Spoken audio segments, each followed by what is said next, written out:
नमस्कार। हर हर महादेव। क्या आपने कभी सोचा है कि आखिर पूरे साल में केवल सावन का महीना ही भगवान शिव को सबसे अधिक प्रिय क्यों माना जाता है? क्यों इस महीने लाखों करोड़ों श्रद्धालु जल अभिषेक करते हैं? क्यों कांवड़ यात्रा निकाली जाती है? और क्यों कहा जाता है कि सावन में की गई छोटी सी पूजा भी कई गुना अधिक फल देती है? क्या इसके पीछे केवल धार्मिक आस्था है या फिर कोई पौराणिक रहस्य भी छिपा हुआ है? आज की इस वीडियो में हम इन्हीं प्रश्नों के उत्तर जानेंगे, इसलिए वीडियो को अंत तक अवश्य देखें, क्योंकि अंत में हम जानेंगे कि सावन में भगवान शिव की पूजा का सही तरीका क्या है और इससे मिलने वाले आध्यात्मिक लाभ भी क्या हैं। समुद्र मंथन की अद्भुत कथा है, जानते हैं इस कथा के बारे में मित्रों। पौराणिक कथाओं के अनुसार एक समय देवता और असुर अमृत प्राप्त करने के लिए समुद्र का मंथन कर रहे थे। मंदराचल पर्वत को मथानी बनाया गया और वासुकी नाग को रस्सी। मंथन शुरू हुआ, लेकिन अमृत से पहले समुद्र से निकला एक भयानक विष, जिसका नाम था हलाहल विष। यह विष इतना घातक था कि इसकी अग्नि से तीनों लोग जलने लगे। देवता, असुर, ऋषि और समस्त जीव भयभीत हो गए। कोई भी उस विष को रोकने में सक्षम नहीं था। तब सभी देवता कैलाश पर्वत पहुँचे और भगवान शिव से प्रार्थना की, हे प्रभु, केवल आप ही इस सृष्टि की रक्षा कर सकते हैं। तो भगवान शिव ने बिना एक क्षण का विलंब किए हुए समस्त विष को अपनी हथेली में लिया और पी गए। लेकिन उन्होंने उसे अपने पेट में नहीं जाने दिया। माता पार्वती ने अपने हाथों से भगवान शिव का कंठ पकड़ लिया ताकि विष उनके शरीर में ना फैले। विष उनके कंठ में ही रुक गया और उनका गला नीला पड़ गया। तभी से भगवान शिव कहलाए नीलकंठ। मित्रों, सावन से क्या संबंध है, आइए जानते हैं इसके विषय में भी। कहा जाता है कि भगवान शिव ने यह विष श्रावण मास में ही ग्रहण किया था। विष की तीव्र गर्मी से उनका शरीर तपने लगा। देवताओं और ऋषियों ने भगवान शिव को शीतलता प्रदान करने के लिए उनके ऊपर लगातार गंगा जल अर्पित किया।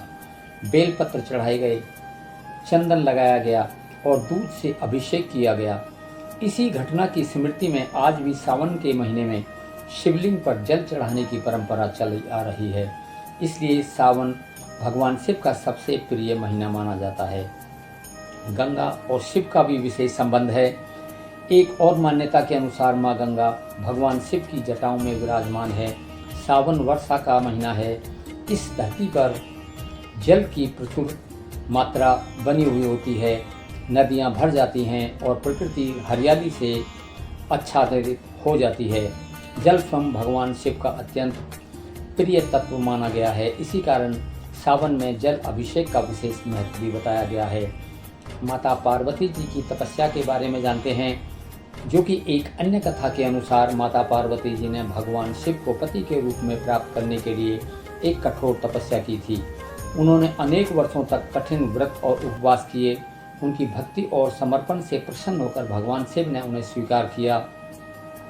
इस कारण भगवान का महीना विवाह, प्रेम, समर्पण और शुभ दाम्पत्य का भी प्रतीक माना जाता है।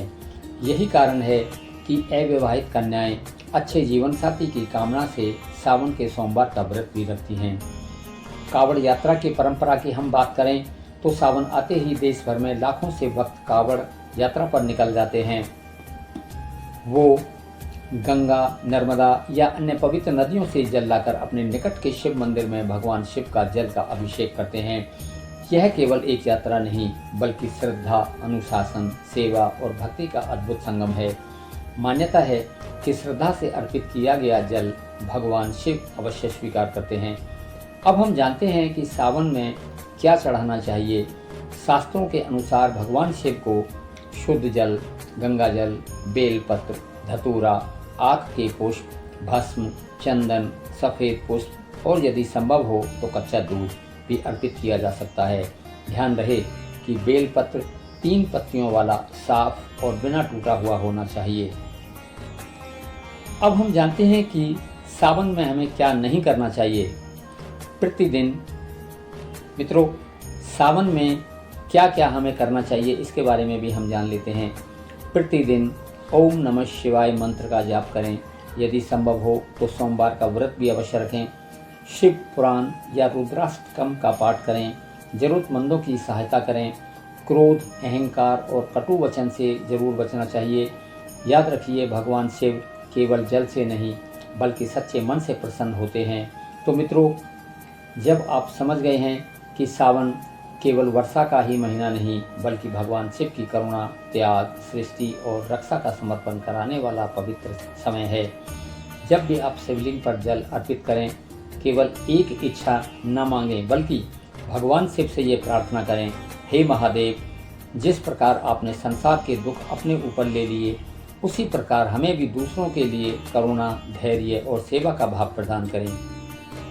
मित्रों, यदि आपको यह जानकारी पसंद आई हो तो वीडियो को लाइक करें, अपने परिवार और मित्रों के साथ साझा करें और ऐसे ही सनातन धर्म से जुड़े ज्ञानवर्धक वीडियो देखने के लिए हमारे चैनल शिव का मार्ग को अवश्य सब्सक्राइब करें। हर हर महादेव।